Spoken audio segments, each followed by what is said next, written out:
হয়েছে রসুনটা, কেটে রাখা রসুন দিয়ে দিলাম কেটে রাখা পেঁয়াজটা। তো এটাতে আমি কোনো হলুদ মরিচ এগুলো ইউজ করবো না। তো পেঁয়াজ, এই তো মাংস থেকে দেখুন কতটা পানি উঠেছে। এখন মাংসের পানি দিয়ে মাংসটা কষবে।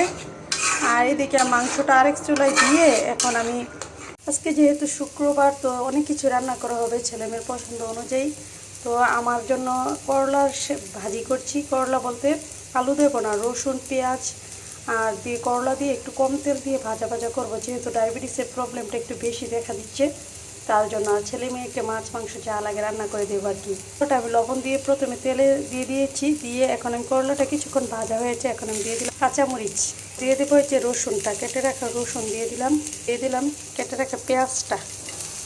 তো এটাতে আমি কোনো হলুদ মরিচ এগুলো ইউজ করবো না। তো পেঁয়াজ রসুন আর তেলে কম তেলে আমি এটাকে ভাজা ভাজা করবো।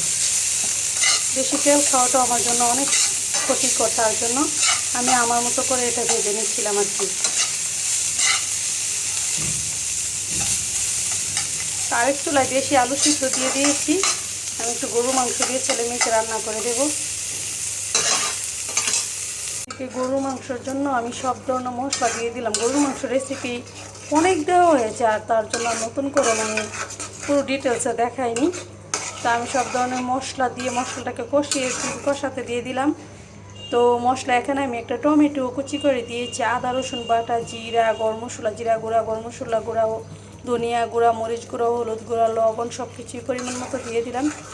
দিয়ে তেলও আমি পরিমাণ মতো দিয়ে সব মশলাটাকে আমি কষিয়ে নিচ্ছিলাম। এখন আমি গরুর মাংসটা দিয়ে যাবো। যখন মশলাটা কষানো হয়ে তেলটা আলাদা হয়ে আসবে তখন আমি মাংসটাকে দিয়ে দেবো। অল্প করেই আমি মাংস রান্না করবো, 500 গ্রাম মাংস রান্না করব। একদম টাটকা ফ্রেশ মাংসটা দেখুন একদম টাটকা, গতকাল নিয়ে আসছিলাম। মশলাটা থেকে তেলটা আলাদা হয়ে গেছে, এখন আমি মাংসটা দিয়ে দিচ্ছি। হাড়সহ মাংস, চর্বি নেই তেমন, মানে মাংসটা একটু হাড়সহ মাংসটা তো আমাদের ঘরে সবাই পছন্দ করে, তাই জন্য আমি হাড়সহ মাংস।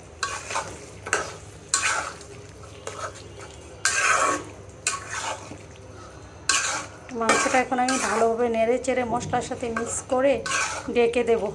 আস্তে আস্তে মাংস থেকে যে পানিটা উঠবে তো সেটা দিয়ে মাংসটা কষানো হবে। তারপর আমি কিছু দেশি আলু দিয়ে তারপর কষিয়ে গরম পানি দিয়ে জল দিয়ে দেবো আর কি। তো এখন পুরো প্রসেসটা একটু একটু করে দেখাচ্ছি আর কি। এই তো মাংসটা এখন আমি ঢেকে দেব। এই তো মাংস থেকে দেখুন কতটা পানি উঠেছে। এখন মাংসের পানি দিয়ে মাংসটা কষবে। আর এদিকে মাংসটা আরেক চুলায় দিয়ে এখন আমি চিংড়ি মাছটা ভুনা করব। কয়টা চিংড়ি মাছ ভুনা করবো, মেয়েটা আবার চিংড়ি মাছ খুব পছন্দ করে। তো বলেছে আম্মু একটু পোলাওর সাথে মাংসের সাথে একটু চিংড়ি মাছ ভুনা করো।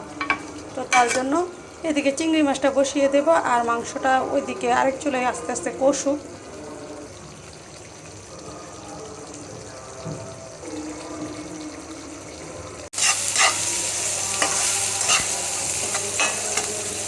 তো আমি চিংড়ি মাছের জন্য টমেটো পেঁয়াজটাকে ভেজে নিয়েছি। এখন চিংড়ি মাছগুলো দিয়ে দিলাম। যেহেতু কড়াইয়ের বড়, প্যানটা বড়, তার জন্য মানে একদম অল্প লাগতেছে। রসুন বাটা, আদা বাটা, শুক্রবার যেহেতু মসজিদে খুতবা চলতেছে, তো চিংড়ি মাছটাকে কিছুক্ষণ ভেজে নেব। দিব লবণ দিয়ে দিলাম ধনে গুঁড়া, হলুদ, মরিচ গুঁড়া, সামান্য পরিমাণ জিরা গুঁড়া ও কিছুটা গরম মশলা গুঁড়া দিয়ে আমি একটু ভেজে নেব মশলাগুলোকে মাছের সাথে।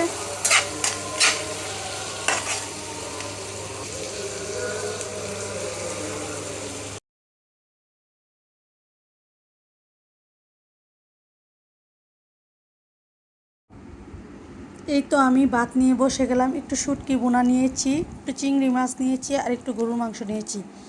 যেহেতু আমার একটু প্রবলেম হচ্ছে, এখন গরুর মাংসটা খাওয়াটা উচিত না, তার জন্য আমি অল্প করে নিয়েছি, সব কিছু অল্প অল্প করে নিয়েছি।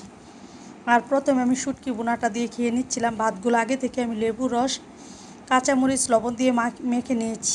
বিসমিল্লাহির রহমানির রহিম।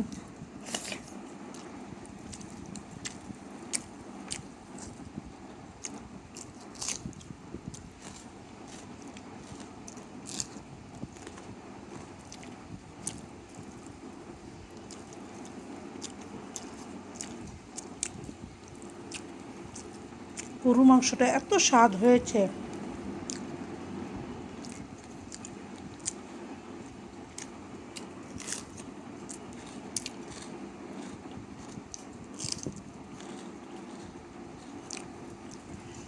পান্তা ভাতের স্বাদের সাথে কোনো কিছুর স্বাদ মানে কম্পেয়ার করা যায় না, মানে এত মজা লাগে।